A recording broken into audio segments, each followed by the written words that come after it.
You may not notice the adaptation I've had to make for tonight's program, but there is something different, but only I can see it. It's an entirely new set they built in here, which is like high-tech, and there's a new panorama of the city. It's the whole NBC News thing here. So the KNBC News show that in the news set is going to premiere on Monday at 4 o'clock. You want to see how people spend money? Take a look at this. It's something else. Looks great, doesn't it? Of course, this is the same old thing that we had before, but the rest of it. But it's home. I like simple things. I don't. You don't need to have flashing whoositzes for me. I thought I was in the wrong studio at first when we came in. We're home. What's up? Okay, we have Jamie. She's on line 3, and she has some questions about her sexuality. Okay, Jamie, how old are you? I'm 15. 50? 15. 15. Okay. What can I do for you? Well, I've just discovered that I'm bisexual, and I don't know if I should tell my parents, and if I should, I don't know how. What makes you feel you're bisexual? Well, I've known for a long time that I was attracted to the same sex, but and I just kind of admitted it, and I found a friend who feels the same way, but I discovered, well, I guess I am bisexual, and I know that I am because I'm very much attracted to females. So the question is now what? To tell your parents? Yeah, I don't know if I should, if like they should know, or if I should just not tell them, or what. Well, what is the purpose of telling them? What do you hope to accomplish? Well, nothing really, but I feel like I'm keeping something from them. Well, the point is you're just discovering something about yourself. Those discoveries that you have about yourself often feel like you're keeping them from somebody else, but the truth of the matter is you're not exactly 100% sure. You're pretty sure, right? Yeah, I'm pretty sure. All right, so is it a question you want to share with them to help them get the answer together with you? Are they the kind of parents that are going to say, okay, you're sick, you're going into therapy? Yeah, they're kind of homophobic, actually. Okay, so the point of telling them would be what? Actually, I guess there would be no point in telling them, but I just feel, I don't know, if I feel kind of dishonest. I don't know, keeping this from them, like, I don't know. Well, you are keeping something from them, but the point is you're also becoming sure of it yourself. You said bisexual. Do you also like boys? Yes. Okay. So one of the concerns of anybody who is coming out, okay, is that you understand that there are a lot of options open for you in life. Mm-hmm. And the important thing is to realize that you're 15. Mm-hmm. And 15, even though this is a modern time, 15 is still young. Mm-hmm. And, for example, when I trained as a psychiatrist, we were told never to put a diagnosis of schizophrenia on a 15-year-old. Why? Because they all seem a little crazy from time to time. Do you know what I mean? Yeah. All right. What I'm saying is there is hardly a 15 or 14-year-old who doesn't have some homosexual thought, fantasy, and a great deal of them, a great deal of young people, also have homosexual experiences. What do they mean? For the most part, they mean very little. But they can give you the feeling that you are gay or that you're a lesbian, and they can cause a great deal of concern. And the next thing you have to know is that you were brought up in a home where you learned to love a man and a woman, your mother and father. Mm-hmm. And even if they weren't kind, or even if they were rejecting, you still have a yearning to get close to a parent. And sometimes that yearning can become sexualized as a desire to become close to your mother, for example. How do you get along with your mom? Oh, we get along pretty well. She would be if you spoke to anyone, my guess would be to speak to her. Yeah. And but I think there are a couple of routes to go. One is to talk to someone in the Gay and Lesbian Center. Mm-hmm. They have a place where they also have groups, support groups for young people who are having questions about their sexual emergence. And they also talk about the whole issue of telling parents. And I know of almost no other part of human psychology where the parents are often kept away from what is going on and are given so little input into it because of the fact of the rejection that the kids think they're going to feel. You know, basically speaking, when you grow up and you're in your 50s or 60s and you have kids, what you want is to have a good relationship with them, and the sexual role they choose becomes less important. When you're younger and you want grandchildren and all that sort of thing, it becomes very, very strong. So what do you want to do? I don't know. I think maybe I should tell my mom, but I don't know. She may think it's gross. Well, I'm sure she'll have some of those feelings. Yeah. I think you ought to talk to someone down at one of the lesbian or gay centers. Yeah, that would be good. Yeah, and talk to them. They're really good. They're open and they're helpful. The thing you have to remember, and this is not politically correct what I'm about to say, is that every group that you go to that has a self-help group, whether it's Alcoholics Anonymous, a gay or lesbian group, a group that has to do with gambling or anything like that, every group has its own agenda, has its own prejudice, has its own sensitivity, its own politics. And you just have to be aware of that they have powerful things that they believe in. And what you have to remember is before you're a lesbian, before you're bisexual, before you're heterosexual, you're a human being. And that means you are the final person to judge what kind of life you're going to lead and what you think is important in that life. Make sense? Yeah. Yeah. And then once you get a little bit of background, I think you ought to talk to your mom. Okay. And then call me back. Okay. Okay? Thank you. Take care, Jamie. Okay. Bye. It's a heavy decision to make at 15. Most of those decisions are made between 13 and 16. Really, I didn't know that. People have just kept it inside, you think, until they get to be older? Or? Well, you would be surprised if you knew the number of gay people and lesbian people who knew at the age of 5. Very early on? Yeah. Okay, well, let's go to the next call. We have Jamie. I'm sorry, we had Jamie. We pardon had me. Jamie. This is Neil, and he needs to talk to you about apologizing. What line is Neil on? He's on line 9. Neil. Hello. Hi, Neil. Hi. How old are you? I'll be 39 next month. Okay. Apologizing? Yeah. Let me take a couple of deep breaths. I was molested myself, I guess, around the age of 11. And I carried that behavior, whatever, to my sister. I carried it home. And, You molested your sister? yeah. How old were you then? 11, yeah. And she's about 3 or 4 years, I forget, 3 or 4 years younger than I am. Well, anyway, yeah. I've attended a couple of your seminars. I think you might know who I am. Neil from Walla Walla. If that... Yes, Neil. Oh, okay. And this has just been something that need to get over or need to get some advice. I don't know. I What do you want to do, Neil? Tell me. feel better. Yeah, but the word apologize, I gather you want to talk to her? Yeah, I think I should. But you've been silent for a long time. About the subject, yeah, my sister and I talk occasionally. Well, how often do you talk to her? Oh, well, she lives a couple thousand miles away, so it's at least once a month. And what's your relationship like? Is it close, or are there spaces in the closeness that make it difficult for you to get together? Yeah, that's a good way to put space in the closeness. Tell me about that. Well, our family never really was close, and that's kind of a sore point. But I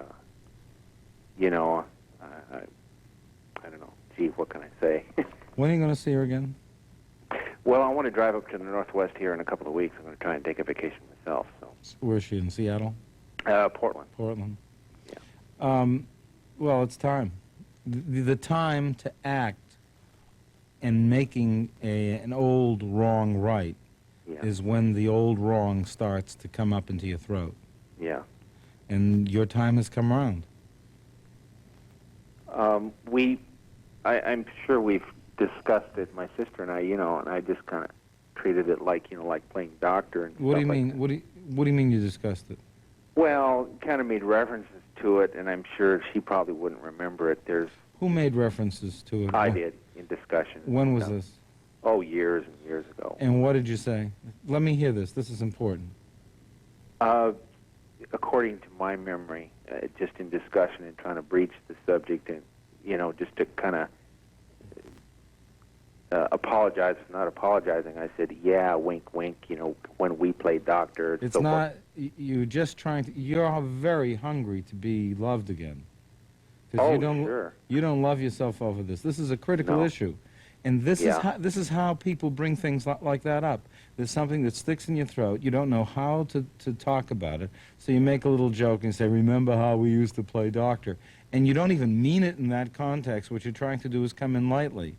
You should come in with the true feeling, and you should use her name and say, "Look, sweetheart, I got to tell you something. I have a heaviness in my heart that I have never been able to get rid of. I feel so guilty over what we did together and how I took advantage of you. And maybe you don't know the reason for it, is that it had happened to me, and I felt powerless, and what I did is I took out my need to have power on you."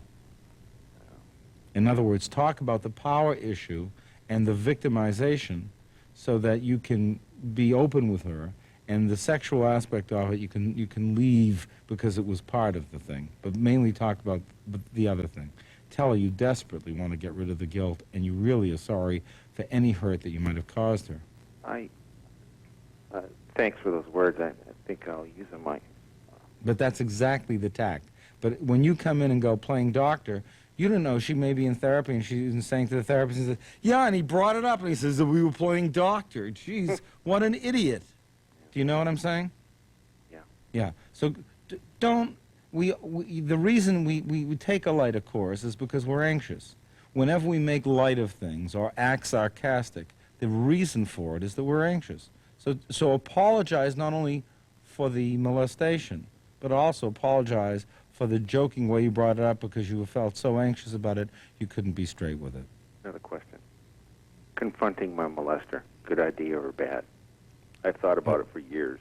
Who was the molester? Oh, some guy down the street, 5 or 6 years older than I was, that had a play for it and attracted a lot of the neighborhood kids.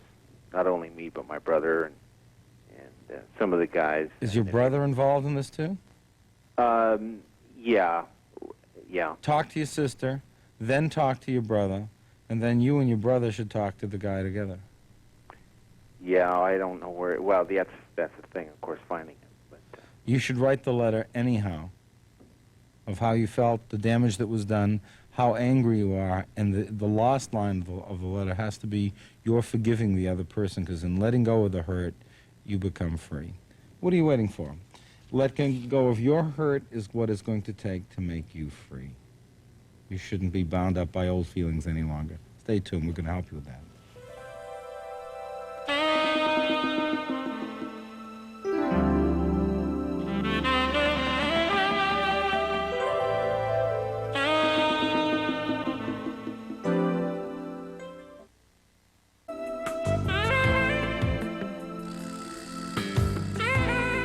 David Viscott, and by the way, you know, this is live. This is not recording.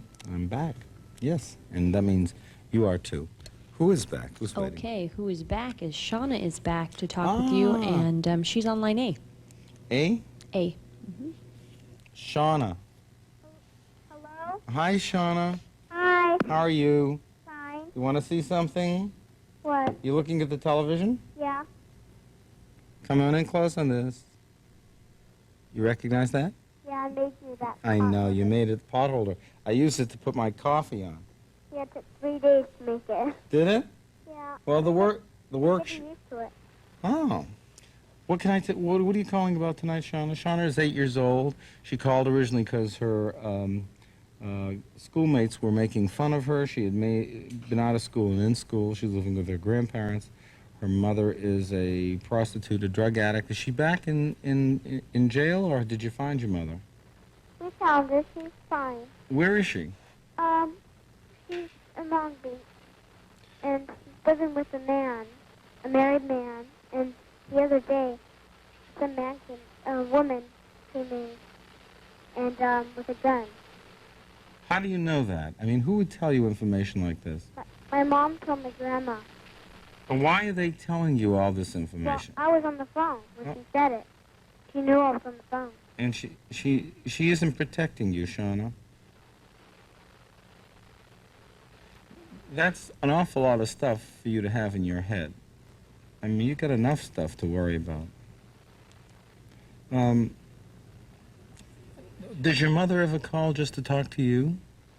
Well, yeah, she always talks to me, but sometimes she like, Shauna, I need to talk to your grandma, or have your grandma pick up the phone. Okay, and when she does, maybe you should get off.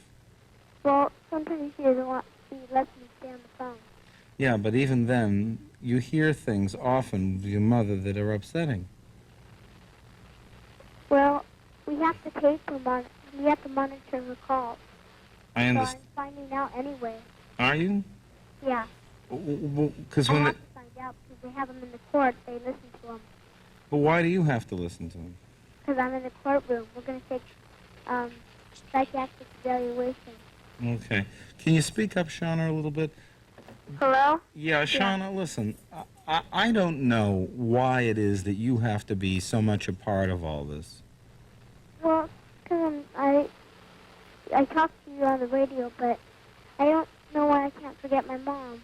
No one is telling you to forget your mother, but the point is you need to be protected from your mother in some ways. If they're going to monitor your mother's phone conversations, the reason for monitoring them should not only be to protect your mother, but also to protect you. I know your grandmother's listening to this, right?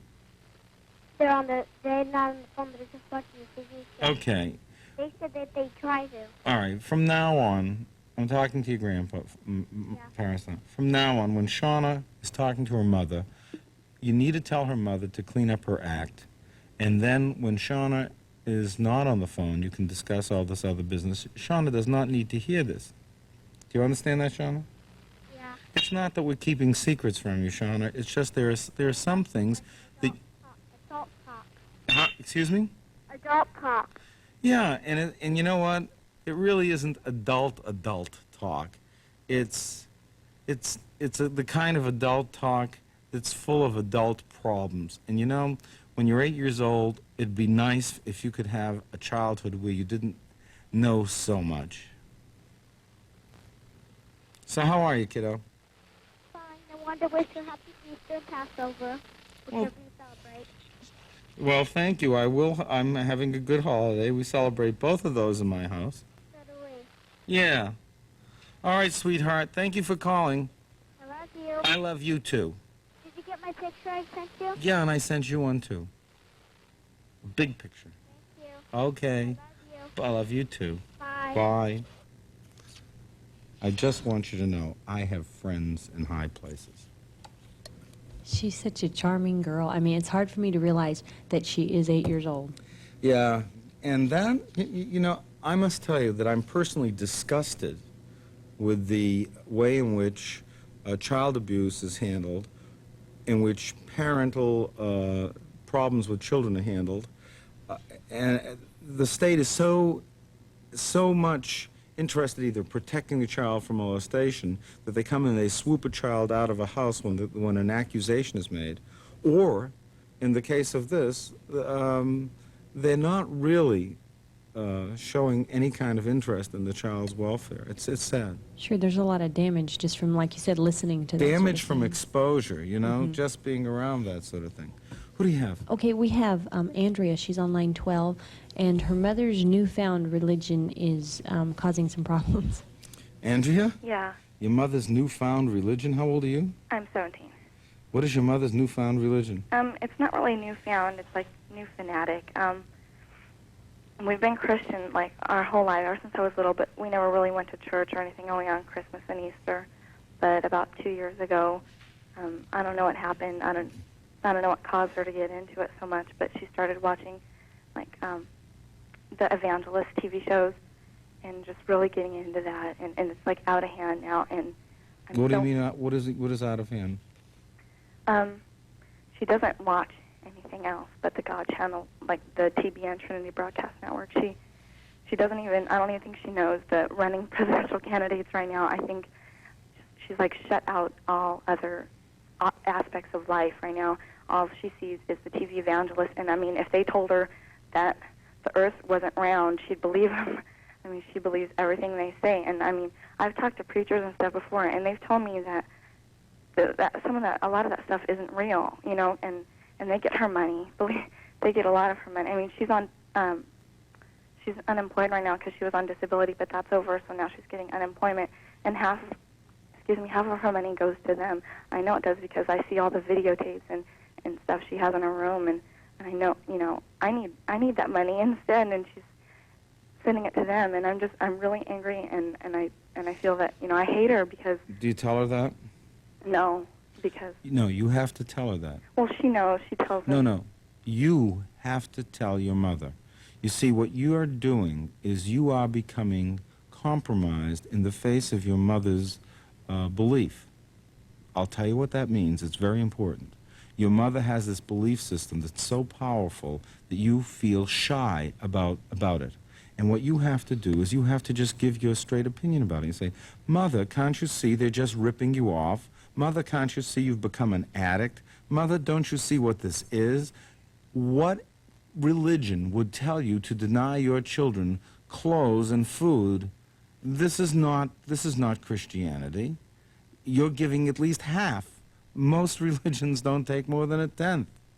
Mother, can't you see that they're making you nuts? And all I know is that this is a sign of mental disability. I've even spoken to a psychiatrist about it. Mm-hmm. And you tell her that you spoke to me. Mm-hmm. Okay? She wouldn't believe. It doesn't make any difference. You never stop. The point is that the exposure to the element that's causing her to become changed never stops. And they come at her constantly. And what people do is they say, oh, the hell with it, you know, let her have it, right? Mm-hmm. That's just what you're starting to do. What you do is you go up and you shut off the television and you say, Mother, this is blasphemy. This is not religion. This is addiction. She'd probably kick me out. You know, you just let her know. I mean, it's the sort of thing where you unplug the TV, or when she's out of the house, you go behind the TV and unplug it and do something to it. I thought about calling the cable company and canceling our cable just so she can't watch it. Well, that's not a bad thing to do. But what you have to do is you have to say, Mother, I'm not going to let this happen. You are being brainwashed. This is a cult. Now, you can be a cult member of a real religion.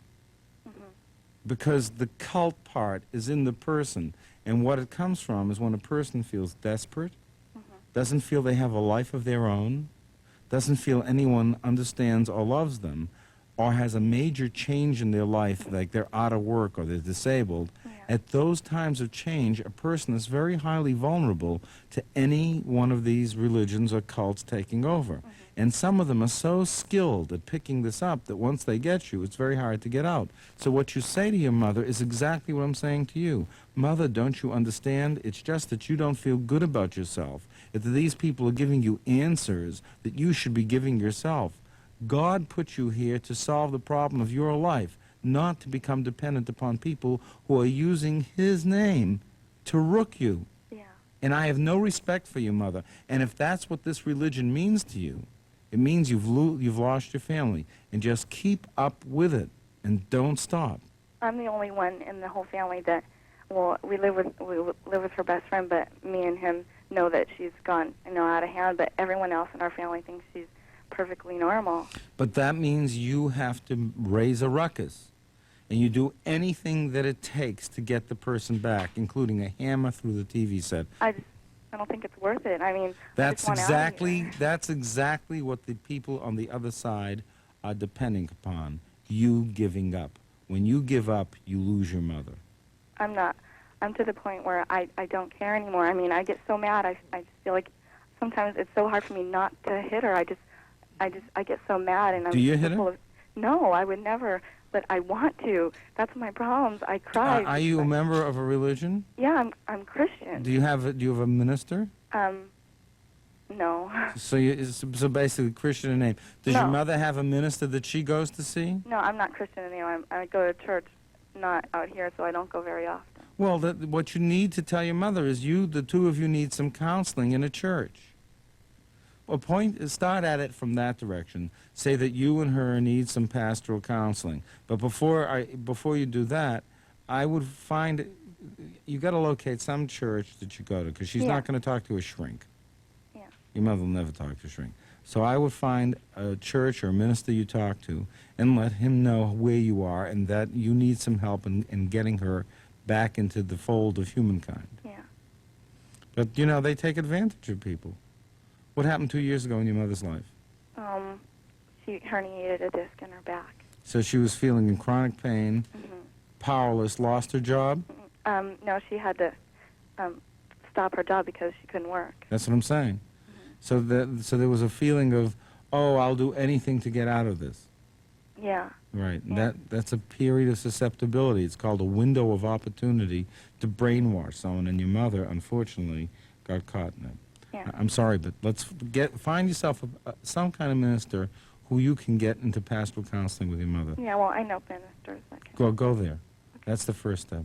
Okay. But don't give up. Oh, well, thank you. When you give up, they win. Yeah. Okay? Uh-huh. And always state the truth. Tell how you feel, because that's the only thing that your mother has on her side, a daughter who loves and cares for her. When people get torn away by a belief that owns them, we often give up. I tell you this, don't give up. The moment you give up, you give victory to the other side. Stay tuned.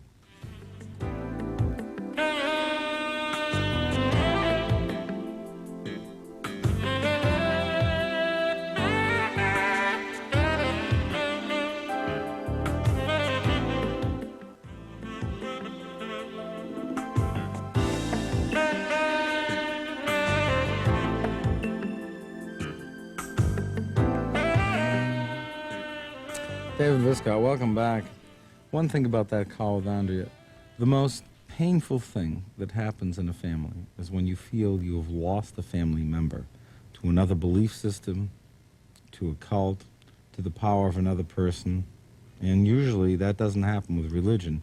It happens when someone marries into another family and all of a sudden a weaker child becomes dominated by a new spouse, and all of a sudden the family becomes the villain. So there are a lot of ways in which people can become alienated. Who's next? Okay, we have Pam, and she is on line B. Pam. Yes. Hi, Pam. Hi. I was hearing a little echo in your voice. Is this a clean line? It should be. Okay. How old are you? 39. What's up? Well, one thing, there's two things I want to tell you real quick. One, I think you do a wonderful job with that little girl. Do you have your TV on? Yes, Can you turn the volume down? I sure can. Watch the sound improve, everybody. It's that echo thing. It drives you crazy. Do you know that if you hear your own voice, you'll start to stutter? Oh, no, I do that anyway when I got on the phone with you the first time. That's a little better, but go ahead. I accept a compliment as graciously as I can. Okay, and another compliment is my mom and I think you have got the most gorgeous, sexiest eyes. Well, thank you. Go ahead. Okay, my problem is I called you a while back in regards to my sex drive. I have a 5.5-year-old daughter, and after she was born, my sex drive went down the tubes real bad. And I'm married, and I've been married since 83, and now I'm afraid I'm going to lose my husband over my situation because it's like since November we have not had sex. Okay. Just because you don't have a sex drive doesn't mean you don't have to. You have to avoid sex, doesn't it? Well, I don't even have the yearning to satisfy him. Well, I understand you may not have the yearning, but I don't want any part of to do with him. It's nothing that he has done to me because I love him very much. So why not give him a break? I don't know what it is, Dr. Viscott, that has driven me this way. Okay, but I'm just saying, what when you think of just going along with it because you love him, out of an act of remembered tenderness, what stops you from doing that? I don't know. Well, that you can't say that to me. You have to know. But I really don't. All right. You see, that's what's suspicious, okay? Okay, within my own heart, I do not know. All right. That's quite suspect. That's what? That's very suspect. What allowed you to go along with it in November? I did it to satisfy him. Okay. How was it for you? Well, when he and I have intercourse, it hurts. Okay, why? I have a tipped uterus, for starters. But after my daughter was born, this started up. When I was pregnant with her, it was like I couldn't get enough. And then after she was born, it's... Okay, have you seen a gynecologist? Yes. And the gynecologist says... He didn't say anything. Then you need another opinion, because if a tipped uterus shouldn't make intercourse that painful. I understand. But if that. you're having that, there are many known treatments for it. Well, see, I'm on Medi-Cal because That doesn't mean anything. Well, there's a lot of doctors out there that won't take it. When was the last time you went to a gynecologist? In January of this year. Okay. For what purpose did you go? Because my periods have been real awkward. Okay. But that's the wrong reason to go. You go because intercourse is painful. That's the symptom. I've been to him for that reason, and he tips my uterus back forward, and it's still the same thing. Does he suggest positions that would be more comfortable? He has suggested them. We have tried them, and it still hurts. Okay. How understanding is your husband? He's very understanding. Okay. I mean, I don't think he's in his right mind, because I don't think any guy in his right mind would go this long without it. All right. I'm going to take you at face value when you say that you get along with him and love him. But since the birth of your child, it sounds to me as if there's been an anatomic change in your body.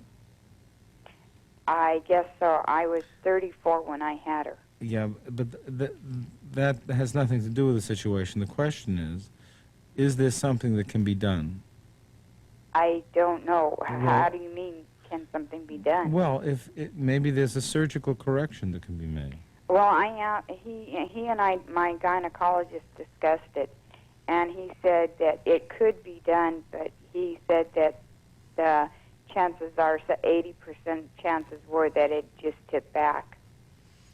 Well, I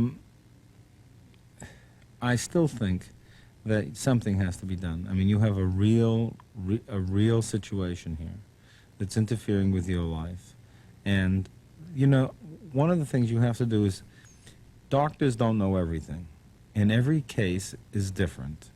And what we do is we write our own cures. I mean, doctor prescribes a medication, and you take the medication, and it's 6 tablets a day, but you get sick after 3 days, and you find that if you eliminate one of the doses, you can tolerate it and get back and work out your own scheduling with it. Sometimes you do those things.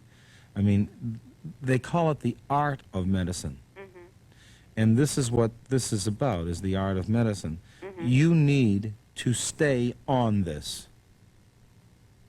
And you need to get the right results. If your doctor cannot give them to you, you need another opinion. But you don't stay with one opinion if you're not making progress. Uh-huh. Well, can you help me out and explain to me why, or possibly try and help me out to tell me why my sex drive has turned so much? Well, if you're having pain on intercourse, for any reason whatsoever, what you think of when you think of sex becomes painful, and it shuts it off. And that's a very good reason for not feeling sexual. If sex is painful, it's not pleasurable, except to a certain number of people who tend to call me late at night. I don't know. It frightens me. That's what the whole point is. It frightens you, so you cannot relax and enjoy it. Anyone who's frightened is going to have a terrible time during sex. Uh-huh. I mean, you know, the reason that, well, a rape is terrible for a lot of reasons, but one of the worst reasons for it is that is the anxiety created in the situation makes the sexual act so terrible, and your anxiety is changing the sex act with your husband. You need another opinion, another gynecologist. Let's go. Let's move with that, because that's going to give you the best result right now. Okay, let's go with the next call, okay? We have Yama, and he's on line 2, and he's afraid of his obsession with a relative. Yama. Yes? What kind of a name is Yama? The name, I don't know. How old are you, Yama? 17. What can I do for you, Yama? Okay, well, in the summer of 91, I went to my cousin's engagement in San Francisco, and there was this girl there from my cousin's husband's family, his niece, and ever since I saw her, I've just been thinking about her. I think I'm in love with her, but she lives in New York, and I've only seen her again at my cousin's wedding and at her brother's wedding. How do you get along with her? Huh? How do you get along with her? How do I get along with her? Mm-hmm. I don't know her. You didn't go up to her? Huh? You didn't talk to her? No, I just said bye. You had no conversation with her? No. Why not? I don't know. Why not? I didn't try to. Why not? Because it's not in our culture. It's not good to speak to what boys and girls aren't supposed to. What culture is this? Islam. Afghan. It's not permitted? No, I mean you can, but see, her mom's real overprotective because her father died, and they don't want her to get into any relationship until she gets married. So that's what I want to do. I want to eventually marry her when I get old enough. Well, how are you going to get that going? Okay. Well, I don't know if I'm obsessed or not, but I try to think of a way, and then I took the California high school proficiency test, and now I'm going to college. Instead of 11th and 12th grade, I started going to college, and I got accepted to Cal State Long Beach, and I'm planning to become an engineer and then move to New York and marry her. See, I don't But have do they know about your intentions? No. Well, how do you know they're not lining someone else up for the job? I don't know that. You're not... listen to me. You've made a lot of plans on your side. Yes. But they don't count unless they're being made with some connections through your parents. Are your parents friendly with her parents? Yeah. Are they on good terms? Yeah. Do your parents know of your feelings? My mom does, but she doesn't. She thinks that it's sort of like a crush. She doesn't know that it's real serious. Well, then what about your dad? No, not really. Why don't you sit down with your father and talk to him? Okay. I mean, what you're doing is very dangerous. Why? I'm about to tell you why.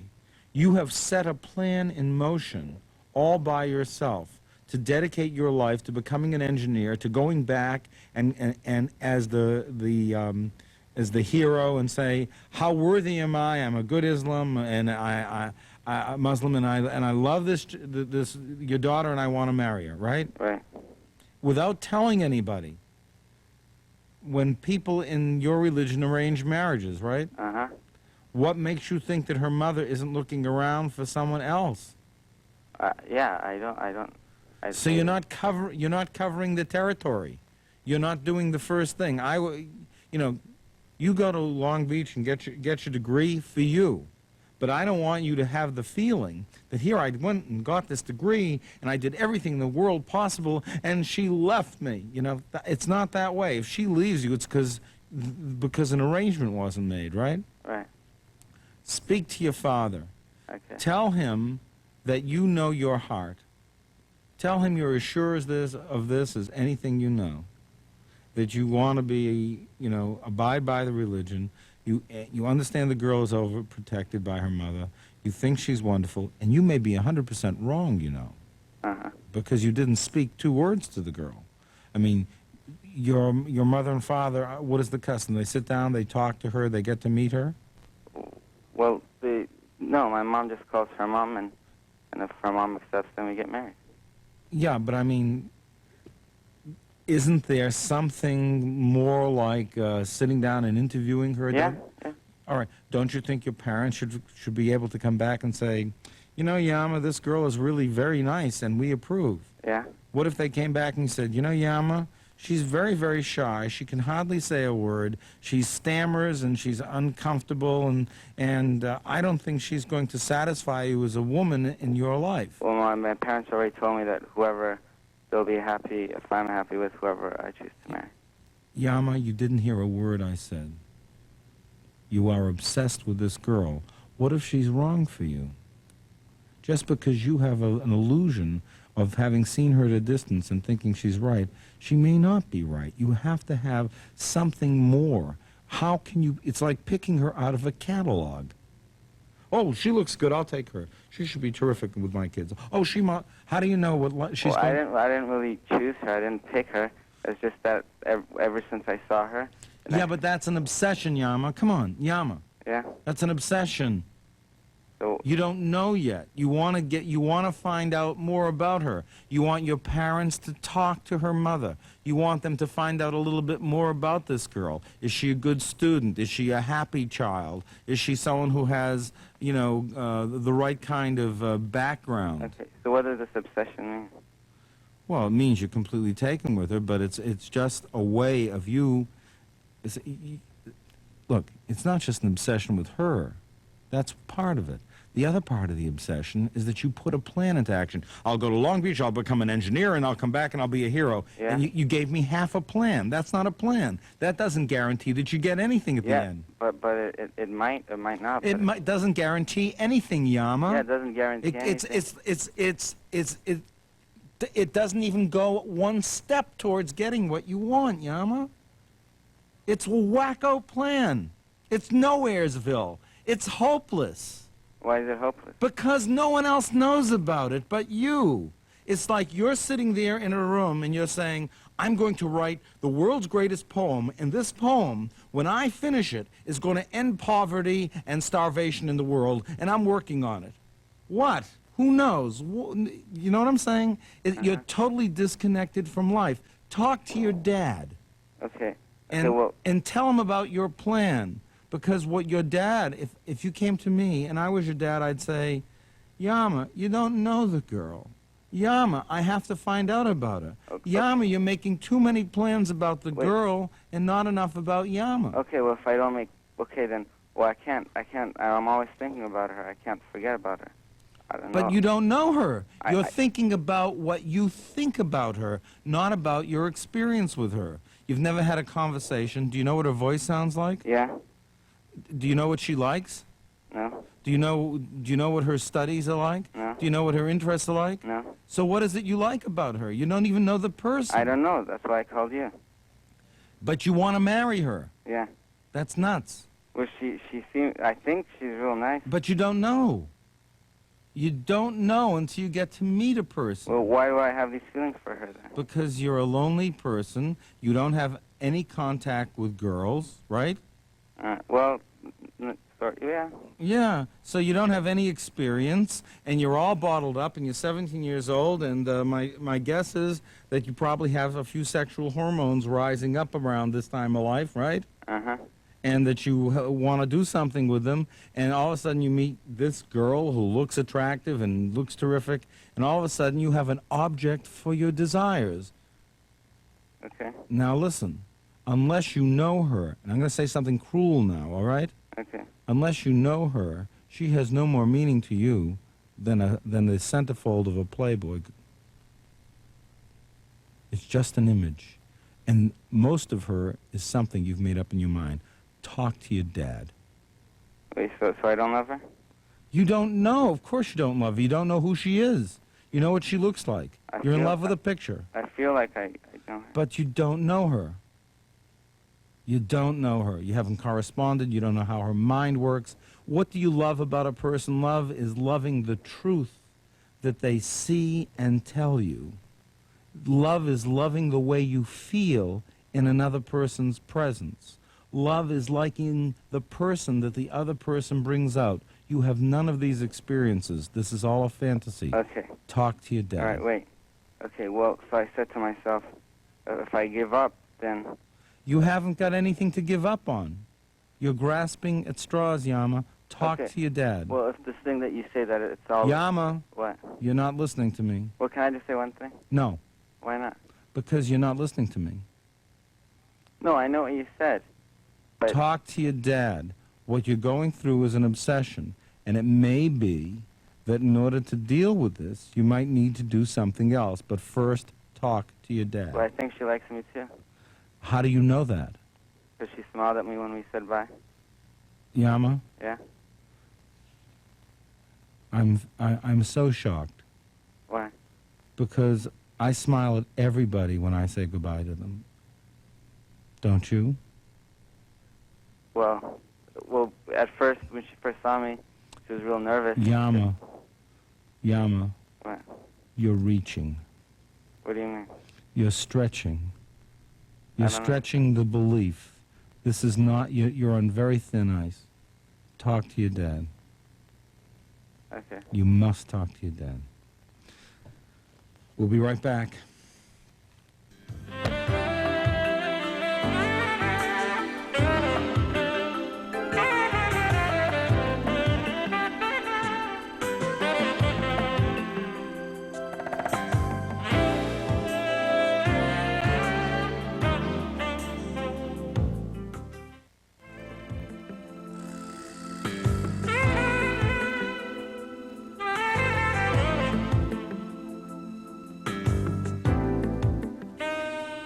David Viscott, one thing about that call with Yama, you know, the ability to idealize a loved object is also the ability to see the loved object in a negative way. It's also the ability to abuse. So they go hand in hand. But David, do a lot of teenagers do that, though? I mean, serious crushes. They all do that. You didn't I'd do it? say I had one, I'm sure. But the point, and then you discover that the person you love is only human. But what you need is the experience, not necessarily sexual, but the experience of discovering that the other person is flawed, that they burp, Their or, person. or they're obnoxious, or they say something stupid, and you go, I can't believe it. And that's why adolescents are always a little bit depressed, because the people they love are always falling off the pedestal. Just a little short of what they Little expect. short of Okay. Who do we have? Okay, we have Debbie and Bob on line A, and they're calling back. They were reported for child neglect. I remember them. Hello. Hello? You're Debbie. Yeah. Bob. Hi. Hi. What's happened? Well, the case was finally closed the day before Christmas. And they said that there was no case and that there was no reason to keep it open. And? And that, so they weren't going to take our children away, but if they get another call on him, on the baby within a year, then they will come in and take the children away. But, okay. And how are you feeling about all this, the two of you? It hurts. It really hurts because he was in the hospital for 2 months with seborrhea of the skin. That's why we got turned in. This is a Yes, he has a chromosome disorder. chromosome disorder. Yeah. And because of it, there were some problems that developed, and you were accused of child abuse. Actually, child neglect. Neglect. Right? Yeah. I tell you, how did he do away from you? Actually, in the hospital, he got better because from the seborrhea, he got sores on his skin. And while he was in the hospital, we found out that he was allergic to baby soap, baby wipes, all that stuff. All the stuff you were using. Yeah, right. And And how long has he been home? he's been home since November. Okay. And in that time, has the seborrhea state improved? Yes, it has. So all this child neglect was a matter of an undiagnosed allergy. Yes. How old's the kid? Now he's 1 year and 2 months. Uh-huh. He was 10 months then. See, you know, and the chromosomal defect was what? Chromosome 18q minus? Okay. And no matter what the defect is, there is no 10-month-old who should ever be separated from a parent unless it's clear that it's in the child's best interest. And what you need to do is make up for the deficit, and I'm sure you're doing that. Bob? Yes. How have you done with all this? It's been tough, but now that it's settled down, it's a little bit easier to handle. How do you like being on probation for something that you didn't do? Yeah, it doesn't feel too good. Yeah, well, you cannot allow the system to get you down, because the only system inevitably that works here is the family system, and that means love must prevail. You learn the lessons that you learn, and you just have to do your best. I'm glad you got your baby back.